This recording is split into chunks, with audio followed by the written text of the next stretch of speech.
Sanibonani Mzansi, igama lami nguPulelo kwaMthombeni la kuMoja Love Channel 157 kuhlelo izinkomo. Namhlanje sise-Richards Bay sibalelo ubaba Malevu uyacela ukuthi asimsize siyomlandela inkomo zakhe ngoba walobola kodwa unkosikazi ubuyele kubo. Ake singayenzi ke yethu umbukeli sihambe siyomuza ukuthi usiphathele ziphi.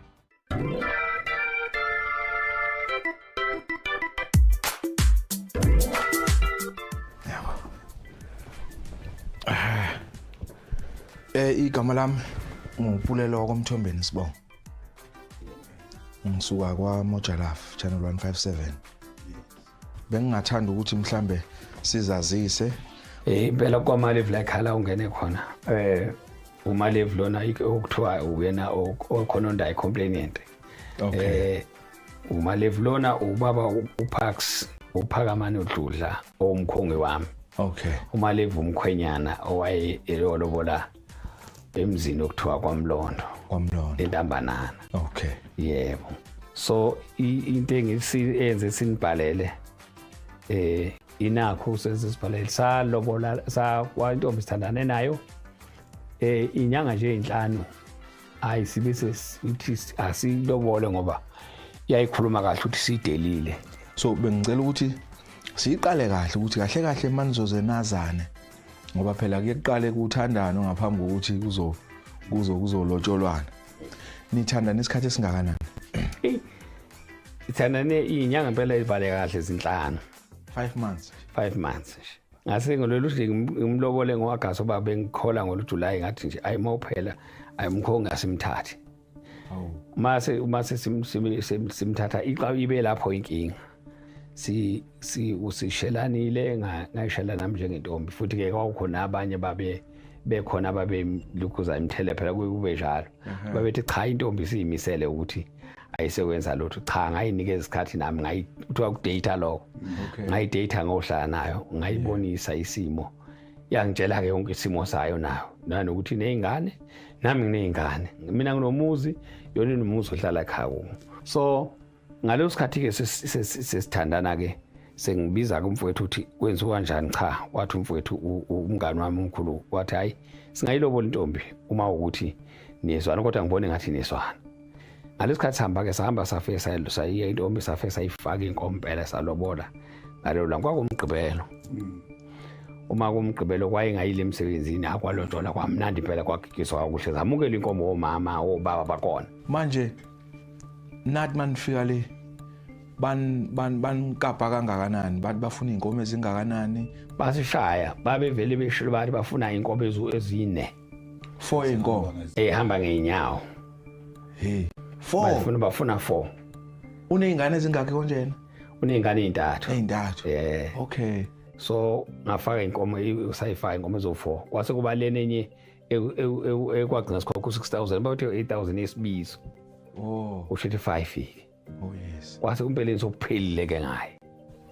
Kusho ukuthi nishaya ezaphelele. Sishaya ezaphelele ngoba lezi ezinye zaseyibuyisela ngakuthini. Bese uthi ngesonto ke ezokwavuka usemsebenzini. Sekuthi mama ngizame ukufona njengenkosikazi. Mama unjani? Iyasuka lapho ke indaba. Wavele wavuthwa thena lo ngumfonelo sageza yena. Wathi usho njoba lobolo sokufuneka ungilandele kanjani? Hayibo.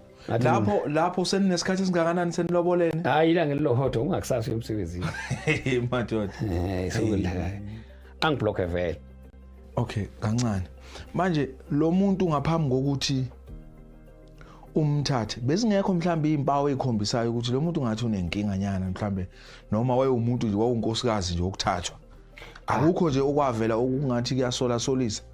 Ayi akukho akufune siqamba manga wayihlonipha nomfowethu angakufakaza lokho. Akukho okusolisa. Ayi ukuthi ngayilanga ngibone ifone ushithi uphini wayeseyivala angasangasazi ukungena kuyena.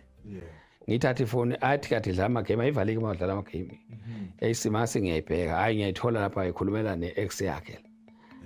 Baxoxa ukuthi izingane zabo ziya kanjani birthday party zombili. So kusese akusese uye lo muntu asebenza naye. Hayi ukhona wengane. Sekuomunye kubaba wengane. Ubaba wengane yakhe yokugcina. Baxoxa ibirthday yakho ngithi mina hawo umbiza ngoba bakhe ngithi mina awungitsheleke manje mina ngingaziswa ngani ngoba phela ngisusuke ngikwalele kanti Hawu. ngoba lona uthi engathi lona ubecela imali lo ukuthi lethe imali ngifuna ukwenza ibirthday yengane yakhe selona asihlanganise sombili bavumelana kwifoni.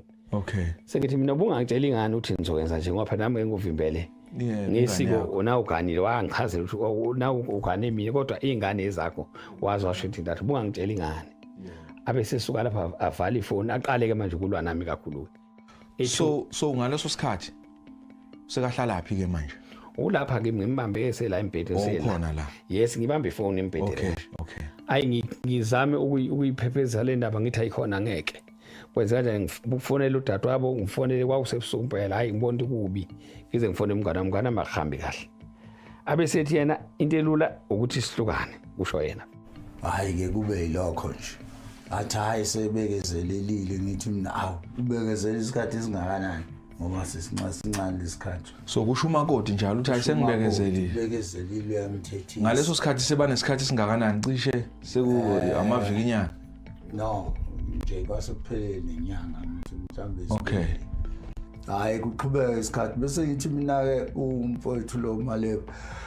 Hayi mina akazi ke mfowethu ngoba asikho isinqumo engasithatha ukuthi sihlukanisa noma yenzani.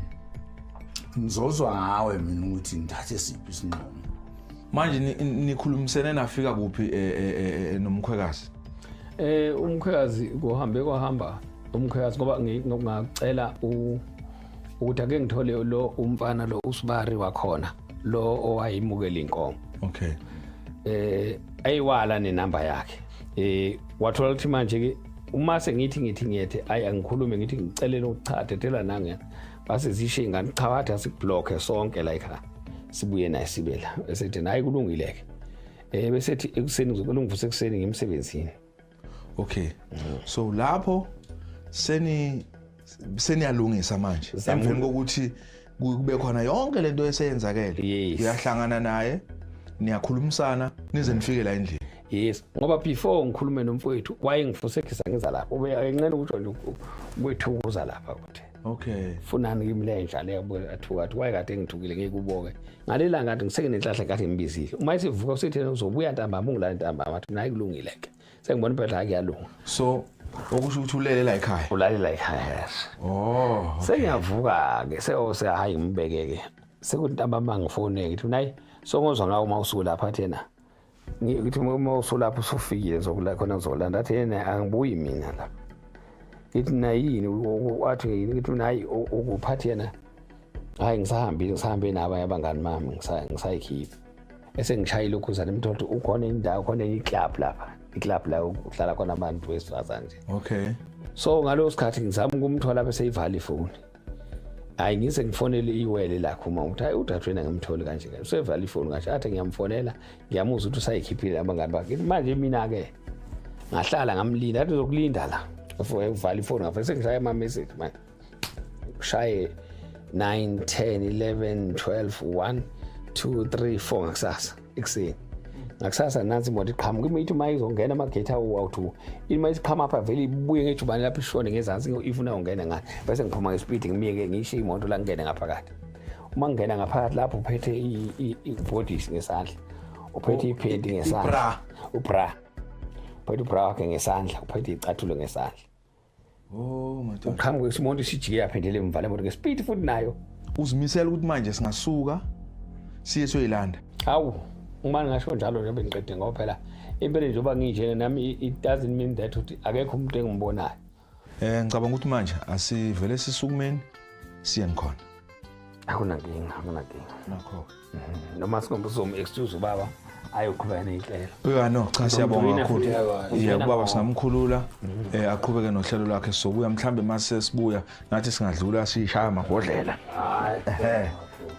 Kodwa ngo-12 o'clock funa ngimjoyine. Okay. Sengiqale isisho njengomkhongi wakhe. Cha akunankinga. Sibonga kakhulu. Naso.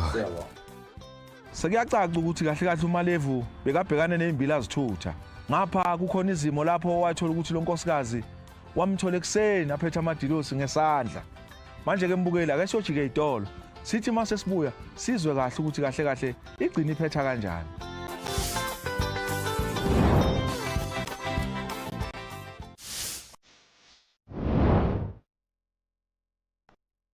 Mbukeli. uMalevu uye wazama ukuthi akakhulumisane nabasekhweni lakhe. Bagcina bavuma ukuthi bazomnika inkomo zakhe kodwa manje asebakwenzile ukuthi bamblock emafonini bangasakhulumi naye. Wayeseke sayabona ukuthi cha okungcono manje ukuthi akathinta uKhesari. Ilapho ke singena khona thina. Manje ke Mbukeli ake sihambe siyoza ukuthi kahle kahle isizathu esenza ukuthi bangasamniki manje lokho abamthembise kona isiphi.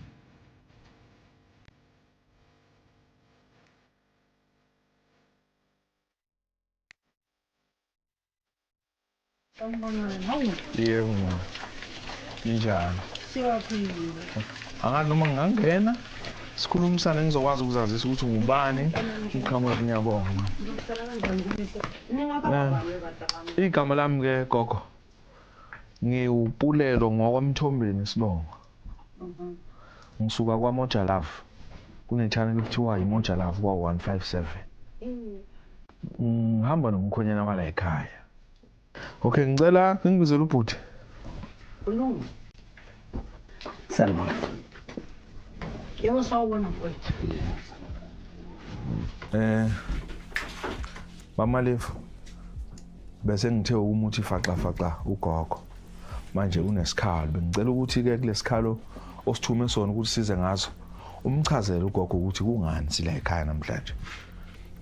Gogo, into ezokuthi ubona namhlanje isikhala bafike namhlanje ukuthi usuyazi nawe ukuthi sesehlukana nengane. Sinazi nonke ekhaya. Kodwa ke wayesethi ugogo ngabe ngisamthinta yena, angothinta ngabe ngisamthinta uLokhuzana uMabodi ngithinta yena. Kumela nenkomo ngempela ngayeka ke. Gogo ngithi akhombula ukuthi wathi inkomo ngiyifune kuwena. Okay, Malevu. Ngicela nje ke sikhulume kwamaqiniso. Unganginamathisile. Elami lathi Malevu biza abantu abadala. Inkomo awinika ngamina, wayinika abafowabo bomyeni wami. Mina bengicela nje ukubuza gogo. Wena mase uzwile ukuthi indodakazi ayisekho kwaMalevu. Yebo. Isiphi isinyathelo mhlawumbe wasithatha phela njengomkhwekazi? Uyazi ukuthi icala lelo likhuluma umntanami. Kanjani? Lengane akaze ngiganise mina kuMalevu. Hayibo. Phambi kaJehova babe ikipita lebona ngokwazi kwabo. Kanti uMalevu wazanga alobole la ekhaya. Wafika uMalevu wazolobola evele ingane ehlala nayo yangizwa. Gogo asikulungise lokho. Ube ngahlali wazi uye futhi wazi wathi ukufuneka inkomo wathi kufuneka ngithole inkolo kubuye inkomo bengahlali bevakasha njengabo bonke abantu.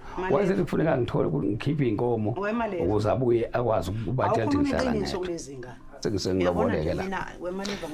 Into engisho gogo azange ungitshenile ngalanda umeya wahlala lapha phansi waphendulana nani ngoba kunemibuzo kufanele kubuze yona. Gogo kade ngilonga ixoxa indaba ngicela gogo. Ngitshenile ukuthi uyeza la ekhaya namhlanje. Gogo ngikhumula ukuthi ngalesi sinyama. Okay gogo bengicela nje ukungena kancane. Iyangithuthelisa lento. uBamalevu la ekhaya inkomo wazishaya zaphelela. Wayilethe impela ngeke ngiqamba manje. Uyini ke la ekhaya uBamalevu? Umkhwenyana. Kabani? Umkhwenyana wendodakazi. Manje kuyiphutha yini ukuthi unkosikazi wakhe ahlale naye? Umshado uphuma. Awufanele nje uyintombazana uhambe uyokipita. Mhlambe lelo gama ulazi uqala ukulizwa ngami ngoba ngikukile. Mina ukube ngabe kuyimi bengeke ngize ngivuma. Ukube ngabe nje bekudadewethu, ngabe nje ngazibuthela ngathi cha bafowethu. Ngicela ukuthi malihlukana ngoba phela kwenzeka ukuthi kunomuntu ongalobola only 1 month bese umuntu osifazana ubuyela kubo or akasazakali kungabi khona umuntu omdala oyi-interview nayo lento ibhlungu kakhulu leyo. Malevu phambi kwalezi zingane akaze ngufonele ngutshente inkomo ilahlekile. Uyoqala. Awukazi ungisendele isithombe senkomo yokuqala ukuthi sihambe sifunisa ngayo. Washo phela kodwa inkomo bese zikuwe gogo. Malevu zalahleka zonke inkomo ezintathu kusela inkomo yodwa ehlala ehlathini. Cha gogo ngicela ukubuza nami ukuthi kwase sekulahleka lezi zakwamalevu zonke. Zalahleka ngempela phambi kaJehova. Naye ufakazi uyazi. Anqabile ukuthi ayithola inkomo zakhe. Kodwa hayi ukuthi bese ngenza nje. So ezala ekhaya zona zaba right azangelahleka. Phela ezala ekhaya kwakuvele kwezala ekhaya. Ngicela umtshelo okunye bamalevu futhi owakwakhala ngakho ngaphandle kwalokho. Ngathatha imoto yami ngifuna lelo kuyikhuluma. Thatha imoto yami ngaya lena eBlekuzane. Eclubini la. Mangifika lapha eclubini uyihlalele nendoda. Wangitshela futhi wangitshela ukuthi uma ungena la ngase ngithi angizoshiya ngoba kusendaweni enzima. Futhi nginamacala amaningi ngizongena la ngasuka ngahamba ngohlala ekhaya ngifuna manje ukufaka ufakazi. Gogo, why nimhleka makachaza? Simhlekisa Okwamenza la. ukuchaza iphutha. Gogo, So ngicela ukubuza ke gogo. Kusho ukuthi lesendla kusho ukuthi lokho akuchazayo bamalevu. Nina kini kuyinto ezwakala injengehlaya ngoba ngendlela eniyihleka ngayo. Mfana wami akanayo iqiniso mali. Okay. Yabona futhi njengendlela akhuluma ngayo. Yeah. That's why lokhu ngimbuka. Ngiyamazi mina. Kodwa angikakezwa nisola udadweni. Cha, bebexabana nje. Yeah, angisho phela Bengitshela mina. mamela sisi. Ubamalevu ukuvezile abe baxabana ngakho nikuphikile. Right? Ukuthi bebexabana bebanga Sengisho ukuthi umuntu obeka wrong nivezile ukuthi bekuba malevu. ukuthi Ngifuna ukuzwa ukuthi udadweni ngoba bekakutshela wena yikuphi wayekwenza okwaku wrong kuba malevu ngoba phela bese kwawumfazi kabamalevu. Okwamalevu yena. uxoleke sicorrecte lokho baba. Asicorrectele. Sicorrectele. Asicorrectele kwenze ukuthi mangimtshela iqiniso. Cha, acorrecte lokho sisi. Akanitshelanga iqiniso lo. Hayibo, wena Akanitshelanga. Sitshela wena sister.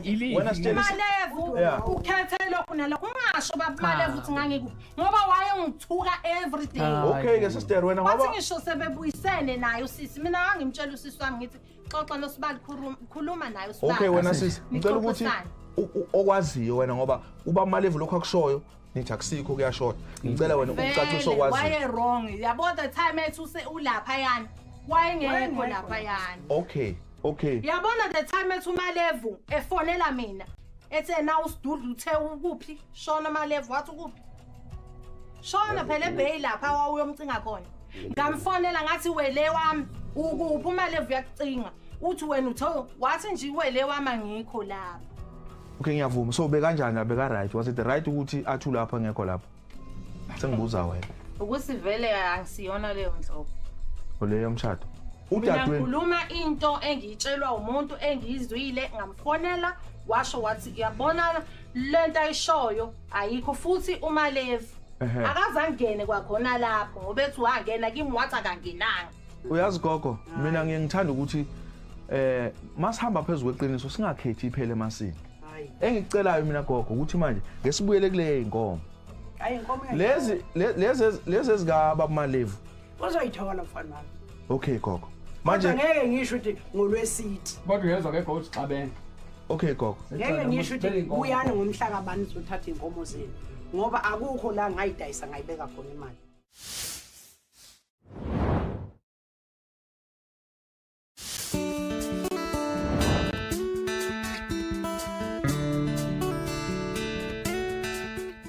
Mbukeli la kukhona okushaya amanzi ngoba udadewabo Lewele uyakucacisa la ukuthi kahle kahle uMalevu wayevele eshelelwe manje kusho ukuthi vele kwakuhlosiwe ukuthi lo makoti angahlali lapha afika thatha kuthathayo ngoba nangendlela abakhuluma ngayo noMalevu ugogo ngendlela akhuluma ngayo noMalevu kuyacaca nje impela ukuthi vele uMalevu indaba yakhe beyingekho nomakoti wakhe babe vele bafuna lokho akulethayo kuphela.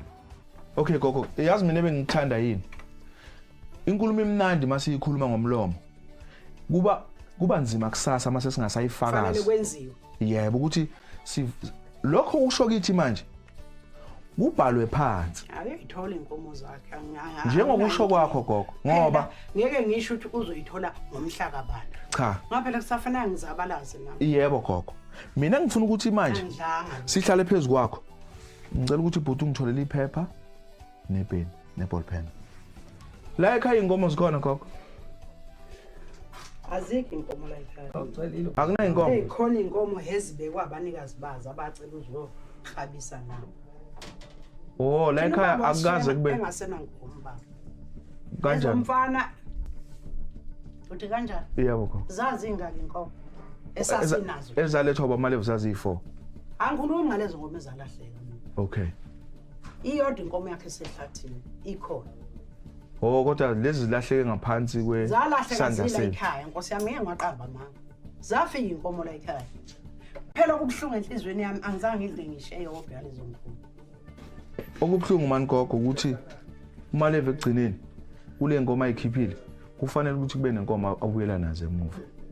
uma ngingakhuluma ukuthi mina kuneyinkomo la ekhaya inkomo zomfana wami ezintathu asayithengile naye uyahamba uyohlawula ngazo ziwu3 ngithathe zona ngayo kohlawula yena lapho nekhona cha gogo cha mina ngicine ukuthi la ekhaya akunayinkomo yebo kuneyinkomo ezibekiswe abasekhaya liphezulu emakhwezini ngenxa yesomiso bathi bacela sizobaxabisela ngabo manje kuzothathwa zona lezi inkomo zabantu uyazi gogo okunzima nokubhlungu ukuthi uma levu yazi na ukuthi wakunika ingoma eziwu4 right lo ezasemzini ayilahleki uyabona lezi ezabanye akangilili ayilahleki zona shuthi ngamanye amazwi nicabanga ukuthi lezi inkomo ngazi ayikho into esiyicabangayo gogo siyabuza mina ngiyayibuzela nje ukuthi kulahleka lezi ezakamalevu zodwa lezi zona nazi ziyahamba ziyabuya nazo phela akuseza la ekhaya manje inkomo la ziyangenela nje esihosheni uphume nazo uzicinge izacingwa lezo cha ngisho ukuthi ngoba inkomo iyajwayeza kusho wena wathi iyajwayeza manje uyijwayeza ithi ifika nje namhlanje isuke ekhishini zayihamba ibuye zayikhishwe hamba nazo lokhu isala nga1 uyabona le moto isala nga1 okay ngicela nje ukuqeda kancane so ngoba gogo niyazi ukuthi inkomo ebuye eplazini lomlungu kufanele ijwayezwe ukuze ithi mayihamba ikwazi ukuphinda ibuye la ekhaya uyabona mfana le moto emini yalahleka ke yokuqala sister noma ungangihleka kodwa yalahleka ahleki nje ngibona le moto emila cause lantoni kwaphinda kwalahleka yesibili yafi gijima wonke lamaplazi le moto le yabulawa ile kufuna le nkomo yayifela yonke yabo nje yalanda ngapi ifili icinga lezo ingane zami intsha sha imoto le yayintsha ayikho enye vele imoto kwakufanele iphume vele kwakufanele wrong lapho ngapha ube kufanele kusele yebo ngisho phosa ubesho ukuthi something yokuyibona nje cha ugogo usola lokuthi ziyafuneka namhlanje nje nale moto seyaze yabulawa ukuthi iyayifuna lezo inkomo ngizama ukuthi vele zazi ngaphansi kwesandla sikagogo ndava ngikuthanda ukukhuluma cha sister ngabe uyayithulela sister alright sizana ukuthula ngidikadika umama wami eduze kwami akazithole ke inkomo zakho bamalevu uzoyithola phela ufumana abantu benenjalo athina asinayo right yokukhuluma izinto uyazi malevu uyena bekufana akhulume nobhuti ukuthi ubhuti akabe khona ebese ke ezake ezokhuluma lento ayikhulumayo hey ubazi ukuhlanganisa ukazi bamalevu ugane mawusabuka inkomo zakho usazikhumbula ukuthi zazinjani zikhona ngathi zikhona nje efonini ngicela ungikhiphele ifoni bamalevu mangabe ngoba singifuna ukuthi sithi siyobuka nje sibone ukuthi angeke siyibone ini yakho yodwa la nolithola usazoza nje uzohlala esiqingini enduneni kezotha ingane zala ekhaya ngicela nikhanyisele ugogo angawi la emhlabeni vele ngiyawa inyawo zami ayisasebenzi baskis gogo skis kukhona ukubonayo bamalevu azi dakwethu ubani angeke ngizilo shopho la eyayina ayikho nje ngoma amalevu la babamalevu ngicela ukuthi usondeze imoto yakho sizokwazi ukuthi silayishe inkomo angilinda umfana okay akadonse ngizothatha ngoba uthe bathe ayikho kodwa nansi khona ikhonjwa ingane wemalevu ngisho ukuthi inkomo iyala ozana ayize ngapha eish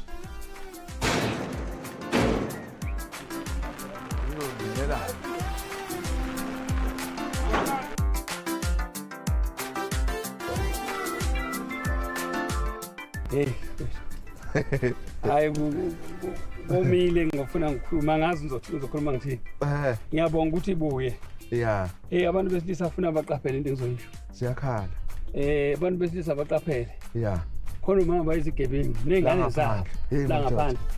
Ugogo uyiphika insangu sesandleni. Uphe inkomo sizwe ingane yibakithi ingane zokhoza ingane ithi sesihambile sithi agogo. Sesithi impela hayi vele semahlathini.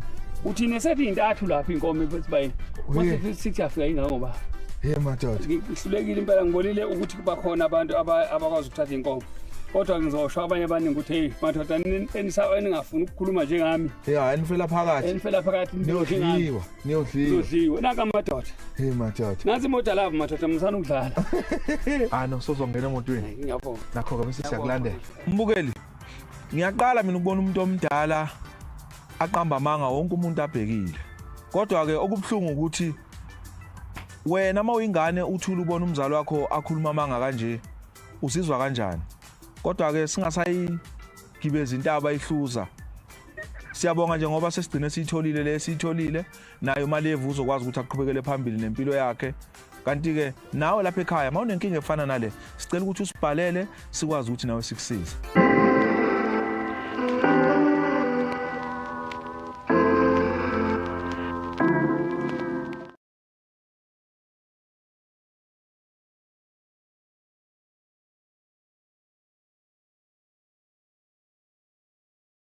Five unbreakable truths to dominate the markets. You're not here to trade charts, you're here to trade yourself. I've managed billions, survived crashes, and mentored Wall Street's best. Here are 5 truths that separate winners from gamblers. Truth 1. Discipline is your only edge. Paul Tudor Jones once said, "The secret to trading is there is no secret. It's discipline. Forget fancy strategies. The market rewards those who stick to their rules, even when it hurts. Lose discipline once, and the market takes your money forever." Truth 2. Fear is the tax you pay for doubt. Jesse Livermore once said, "The game teaches you lessons by taking money away. If you hesitate, you lose. Fear means you're unprepared. Backtest, practice, then attack like the 1% who profit from others' panic." Truth 3. Your worst trade is your best teacher. Ed Sikota once said, "All profitable systems have losses. Losers blame the market. Winners autopsy every loss. Write it down. That losing trade? It's tuition for your next million." Truth 4. The market doesn't care about your ego. Stanley Druckenmiller once said, "It's not whether you're right, it's how much you make when you're right." You're not a genius for catching a rally. You're reckless if you don't protect profits. Stay humble, or the market will humble you. Truth 5. Success is a marathon of small wins. Warren Buffett once said, "Wealth is the transfer of money from the impatient to the patient." Forget Lambos. Focus on 1% daily gains. Compounding is the silent killer of doubters. Stay consistent. Stay hungry. The market's brutal. Are you? You've got the fire. Now sharpen your mind. Smash follow for your no-nonsense approach to trading. Let's get rich the right way.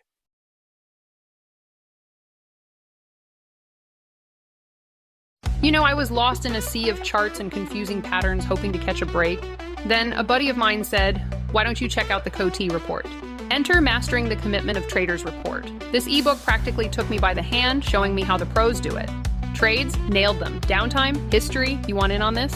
Grab your copy and watch the magic unfold for yourself.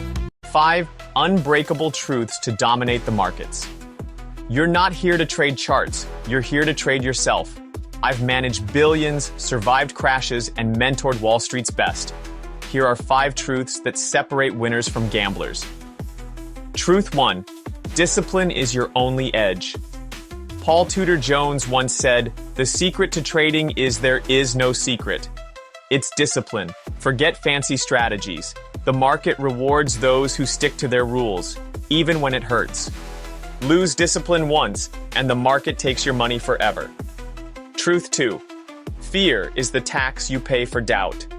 Jesse Livermore once said, "The game teaches you lessons by taking money away. If you hesitate, you lose. Fear means you're unprepared. Backtest, practice, then attack like the 1% who profit from others' panic." Truth 3. Your worst trade is your best teacher. Ed Sikota once said, "All profitable systems have losses. Losers blame the market. Winners autopsy every loss. Write it down. That losing trade? It's tuition for your next million." Truth 4. The market doesn't care about your ego. Stanley Druckenmiller once said, "It's not whether you're right, it's how much you make when you're right." You're not a genius for catching a rally. You're reckless if you don't protect profits. Stay humble, or the market will humble you. Truth 5. Success is a marathon of small wins. Warren Buffett once said, "Wealth is the transfer of money from the impatient to the patient." Forget Lambos. Focus on 1% daily gains. Compounding is the silent killer of doubters. Stay consistent. Stay hungry. The market's brutal. Are you? you've got the fire. Now sharpen your mind. Smash follow for your no-nonsense approach to trading. Let's get rich the right way.